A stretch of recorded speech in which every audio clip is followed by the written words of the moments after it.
President Trump's executive order to eradicate anti-Christian bias is beginning to take on departmental form. I mean, really, right off the heels of the DOJ's task force announcement, now we have the Department of Veterans Affairs doing the same things. So how deep does all this anti-Christian bias go within the federal government, and what do these task forces hope to find? Well, here to discuss this is the Secretary of Veterans Affairs, Doug Collins.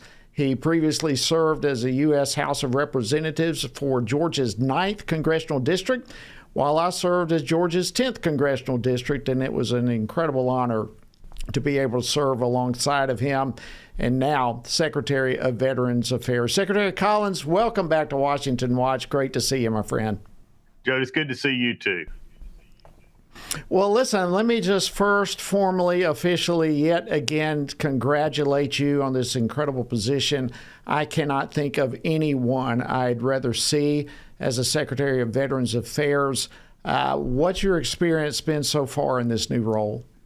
Well, it's been a lot, Joe. You and I have been was up here in Congress. We know that in our congressional offices, we had a lot of attention paid to the VA by our constituents. And a lot of our constituent calls you and I had both had to deal with was, how do we get care? How do we get benefits? How do we get our appointments? Well, now we're at I'm at the tip of the spear of making sure our veterans are put first at the VA. And that's been my first and overall goal, is to make sure that we're a service organization designed to service our veterans who've earned the benefits of health care, their disability benefits, education benefits, loan benefits. But I'll tell you, it's been a quite an eye-opening experience. We're larger than the employee base is larger than the active duty Army.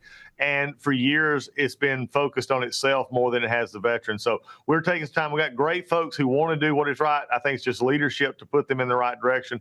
And the president has, been very forceful behind us, supporting us. So we're looking forward to it. But it has been a lot. I'll say that. Well, your personal history just totally equips you for this role in every way, and we're very proud of you.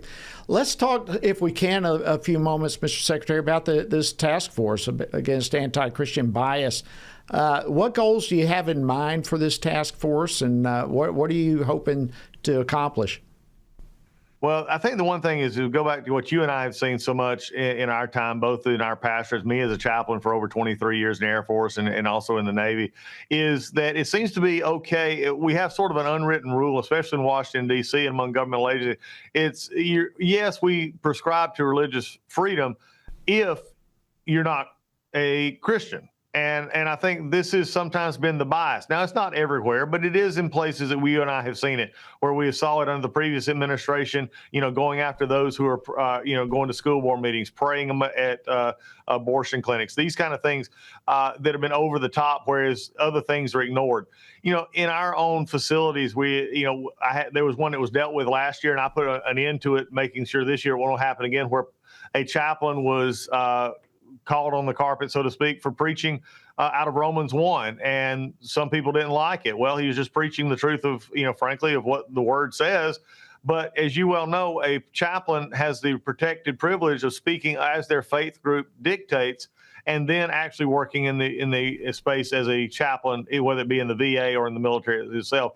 So we made sure that that's not going to happen again. There's no pre-reading of sermons. There's no approval of what can be or not said going forward. So we're with that. Those are the kind of things. But you've also seen it in other areas. So we just want people to know that, there are rights that you have, and we're not going to infringe on that. We want everybody to express their religious belief or lack thereof, but it be all equal, not some more equal than others.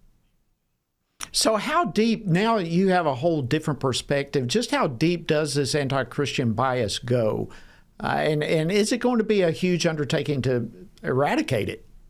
Well, sitting in the meeting the other day, especially with other agencies, it was really interesting to hear not only, a little bit of what we had going on, and as you well know, going back to the vaccine mandate kind of stuff and the lack of a true religious accommodation there.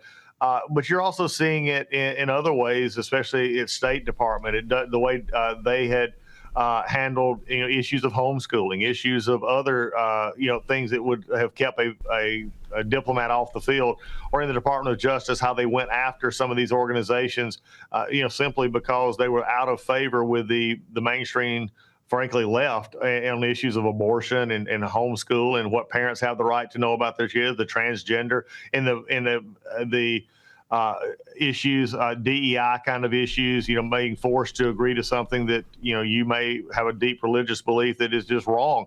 So, look, I think it's coming out. I think we're going to see more people come forward to talk about it. We're going to make sure that, again, the playing field is level. The president wants to make sure that religious freedom, religious liberty is found for everyone. And, again, it's applied equally across the board. We've only got less than a minute or so left. I know you've got a whole list of things that you're looking to address in Veterans Affairs. Real quickly, what are some of the top ones that are of deep concern to you? Thanks, Joe. Let me say the first and foremost I'm having to do is fight off rumor and innuendo by, even members of Congress, unions, some of our veterans groups, that we're making all these changes that are hurting veterans health care. Let me just make it very clear. We're not cutting health care benefits. We're not cutting disability benefits. We're trying to make sure that we have a workforce that matches what we need to be doing in the most efficient way to get even better care to our veterans. You saw this when you're on the Hill. They put a lot of money into this department over the last few years, a lot of people, but we're still having the metrics not do as well as they should be. So my first and foremost goal is to make sure the veteran gets what they have earned, putting the veteran first at the VA and making sure that we're doing that in the most efficient possible way, because I wouldn't expect anybody to not be treating our tax dollars in the way they should. So for us, it's a big project. Look forward to talking with you more about it as we move forward. Secretary of Veterans Affairs Doug Collins, thank you so much for joining us today. God bless you.